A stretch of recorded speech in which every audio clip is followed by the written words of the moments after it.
日台交流协会进行者提醒讲，这日本游客来到台湾，伫咧观光地点就要注意剪流啊。警方昨伫咧9分加做观光客，成功抓到3个对菲律宾来剪流啊。其中一个呢，就是偷摕日本游客物件嫌犯。2个查甫人伫泡脚屋伫表甲趁机会观察，等到工盘到场，或者确认眼神，见到身躯边的查甫人，也毋过要偷摕剪一克，临时收手。破案后精算，原来因发觉到现场有警力埋伏。警方以便衣人员混入人群中，严密监控，并在可能下手行窃之处入耳。警匪四目相接，让犯嫌瞬间心慌。想要选袂赴啊，警方前后包围，伫高原路街抓到3个查甫人，拢是菲律宾籍，也毋过无还佫有一个人无亲自到场，代志败露了后，就发电机出警。罗邦的险关，经过身份调查，其中一个人甲今年日本籍旅客受害永康街窃案有关系。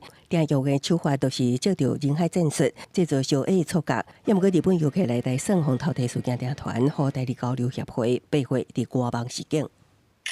国内真侪日本景点拢互点名爱细致剪流啊！比如到目前，日本籍在台的失窃案至少有10件，警方积极侦办了后，即摆互跨国剪流啊集团踢到铁板。也毋过因得手一摆离境了后，佮派人第2摆来台，安怎会一再伫台湾犯案呢？那菲律宾跟台湾很近，所以当他们做海外的这个窃盗的话，那因为这个真的是比较近，它的成本也比较低。